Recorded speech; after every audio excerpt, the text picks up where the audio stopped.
Oh boy, welcome back to the next episode in the Endgame series dedicated to new players. We're going to go into super detail, so let's get into this one. Hello and welcome back to Path of Exile Necropolis League, and this series is dedicated to new players, and we're going over everything for the endgame and mapping in really super detail.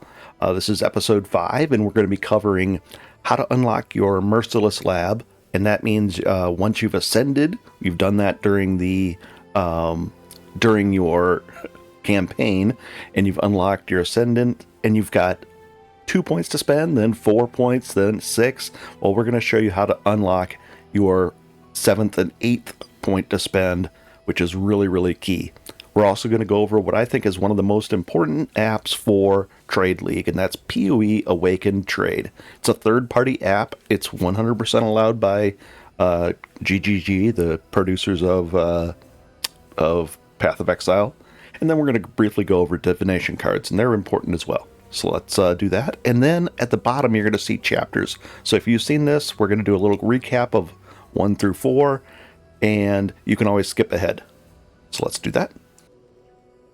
I'll be really brief here because, you know, this is going to get bad if there's 30 episodes. I'll let you stop here. We've unlocked flask crafts. We've done all that. The very first episode, we went in and we spent the first Atlas points, explained map connections, some 3-for-1 vendoring, placing the items in the hideout, easy stuff. Episode 3 was interesting. It was focusing more on getting some chaos. The chaos recipe by turning in un-ID'd rares, that was nice.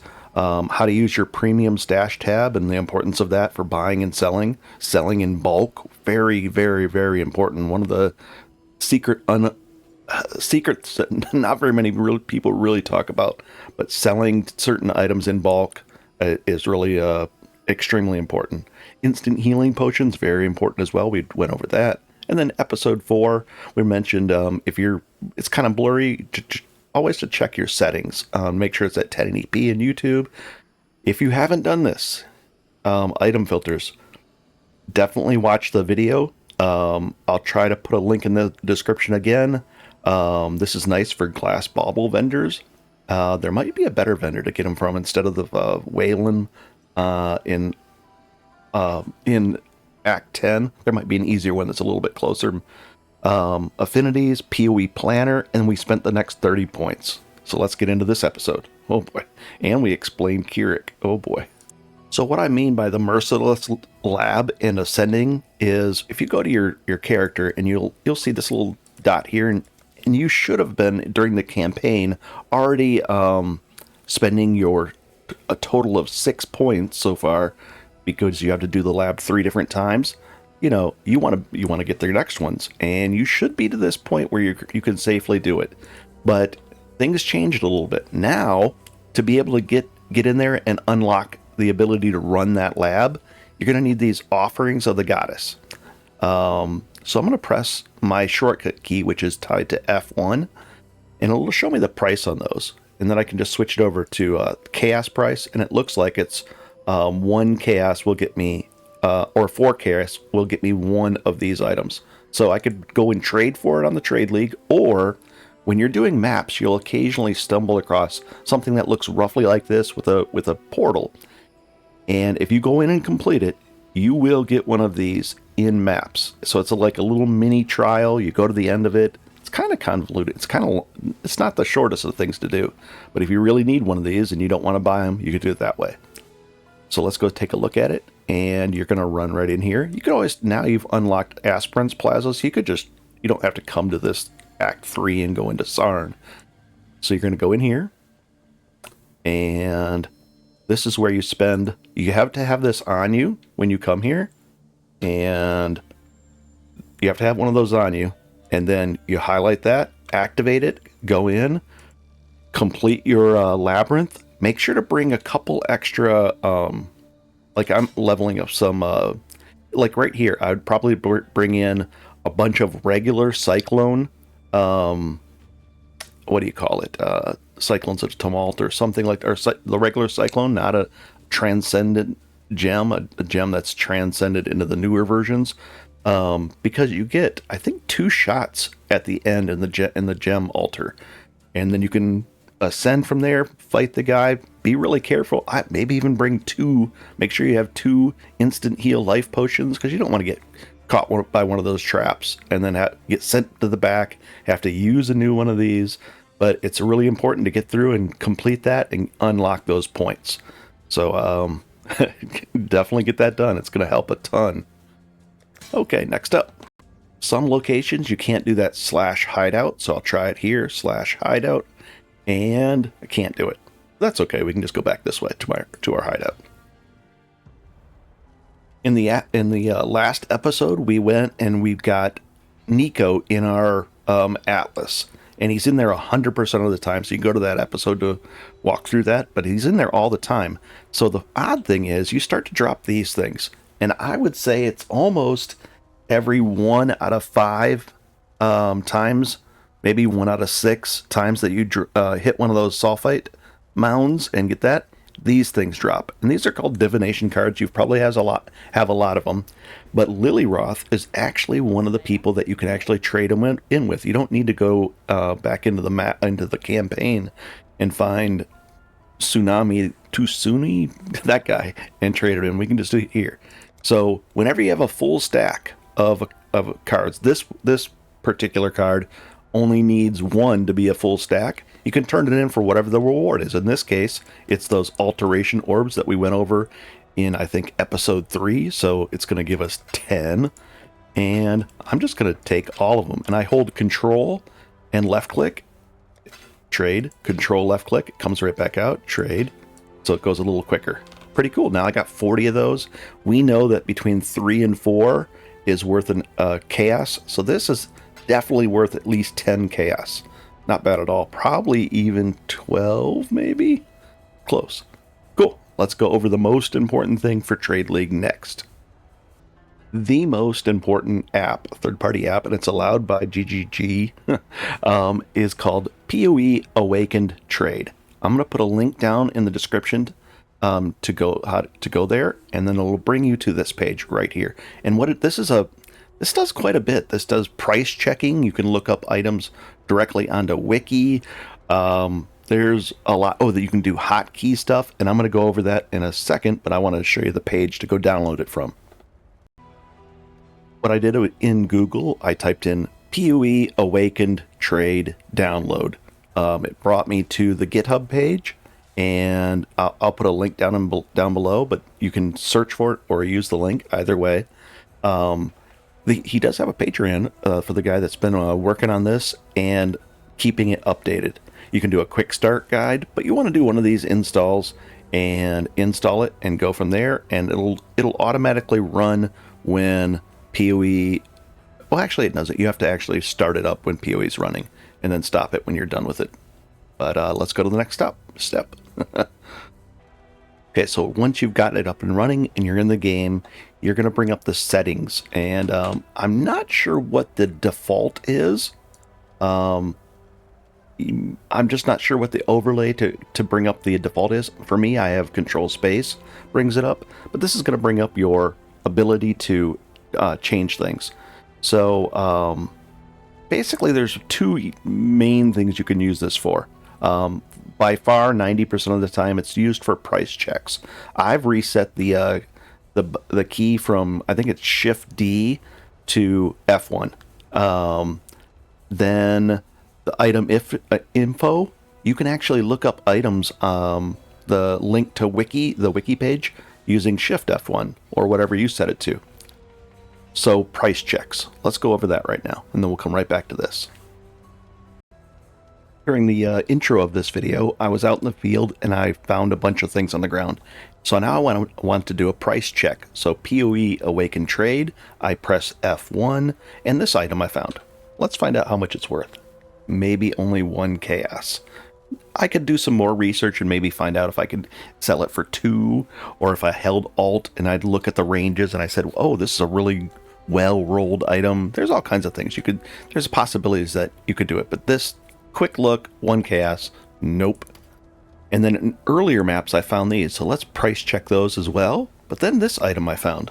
So I'm going to press it has a fractured, see how it has that brownish, goldish, yellowish text? That means it's fractured, and if people were to craft on this, or to re-roll it with chaos orbs, or do anything like that, that plus 48 to cold is going to stick on there, no matter what. So what if we did this? If we hold down Alt, I'm kind of curious.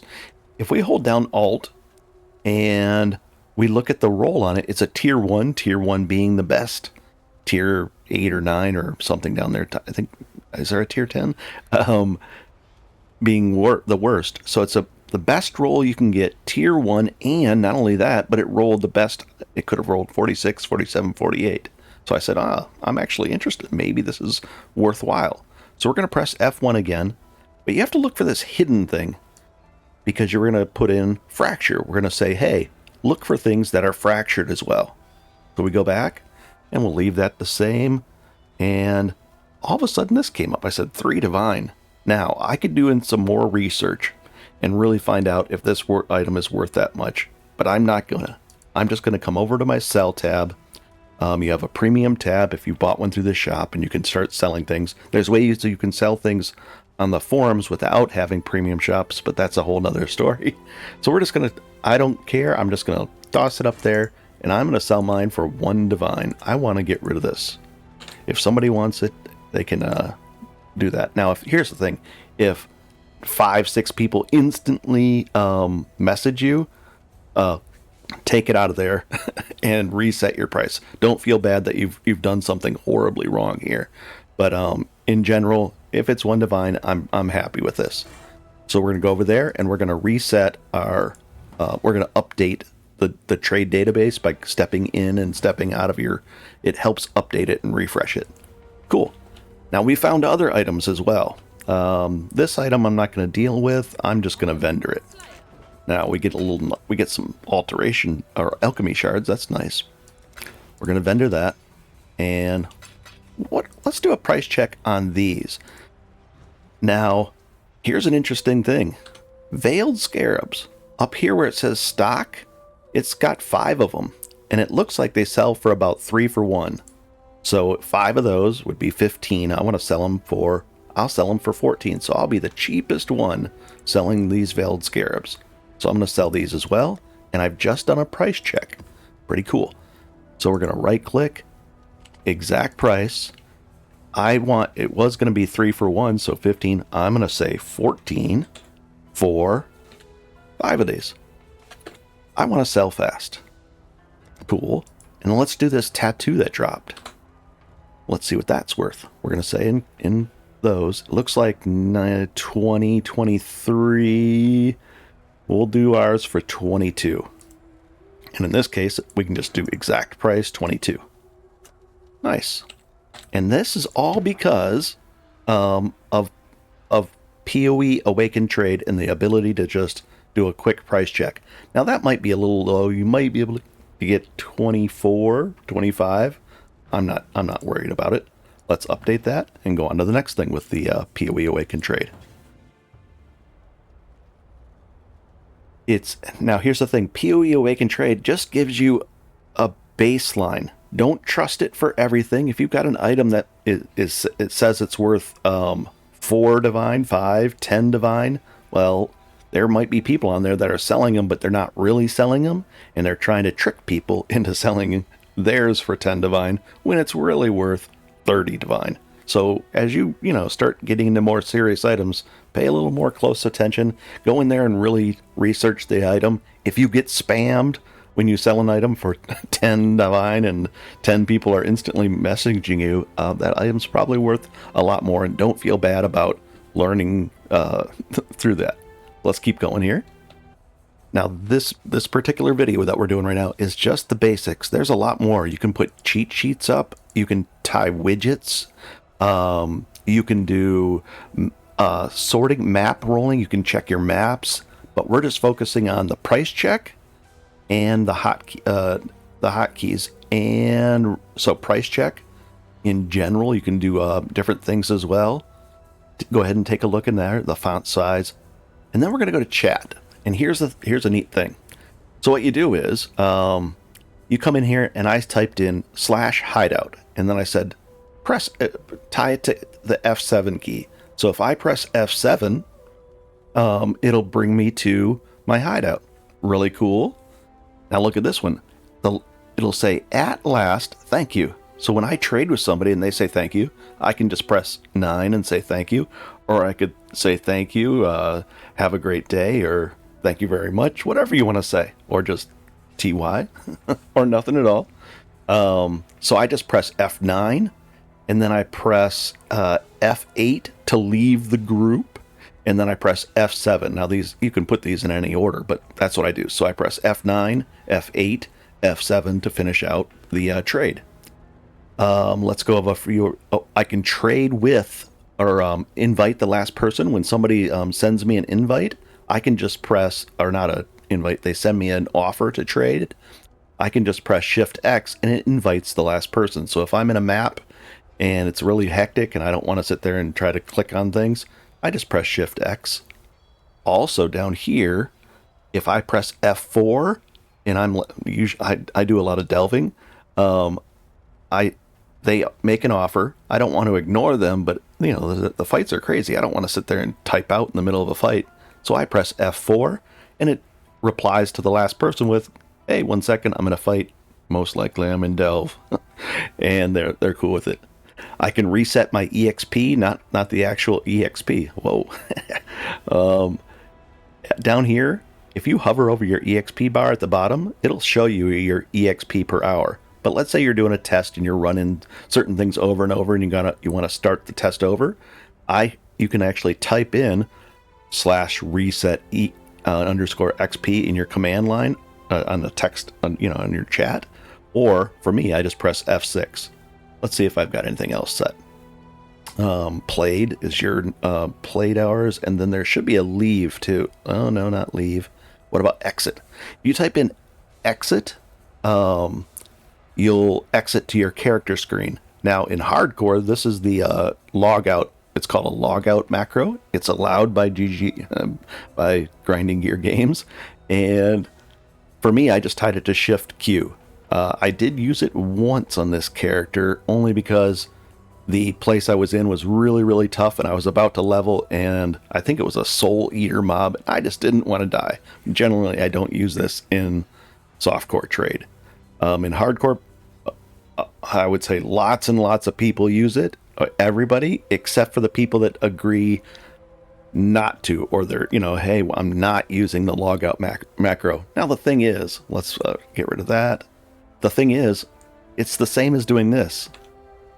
You're fighting, and you go exit to character. It's the same as that. So, I mean, that's it. You do that, it's the exact same thing. It's just press a keystroke. So it's a 1/10 of a second, maybe faster. Maybe a 100th of a second faster in some places, how quick you are. But here's the thing, in hardcore craziness, a 1/10 of a second is a long time. All right, so let's go over the last things. If your items are not selling as quickly as you want them to, don't be afraid to go in here and lower the price. We'll go down to 21. On here, I really want these gone. I'm going to go down to, or I might actually use it. Nah. We're going to go down to 13 chaos for 5. I don't mind. Here's an item that I've been selling and it hasn't sold for a few hours. I'm just going to put it in the 100 chaos spot. Done. And I'll move these things down. If a bunch of stuff is in here and it hasn't sold, I vendor it and then move the stuff from the 20 tab down to the 10 tab, and so on and so forth. So the important thing is don't stick, pay attention to these things, move the prices down. This item, oh boy, 4 divine, we're going to move it down. 3 divine. This item, I don't even know why that's there. Oh well, you get the point. So, in conclusion, PoE Awakened Trade, really important. Don't 100% trust it, especially as you start getting into more expensive items. Spend that extra time and find out really what the price is. It's really invaluable. Something like this, nice item. Something like this, we can press F1, bring it up. We can do a price check by going like that. Increased duration, hidden effect. There we go. Quality 20. Search for it. Well, that's worth 100 chaos. But these have been on there a little while. There's one for 2 divine. That's probably a little better than ours. Probably a lot better. These things can get really expensive for perfectly nicely rolled flasks. They're amazing. So with that, I hope this helps, and I hope it helps you identify items that are trash versus possible gold. Have a good one. We'll see you in the next episode. There's a lot to this. We're at about 3% into the game now. Maybe 4? No, 3.5.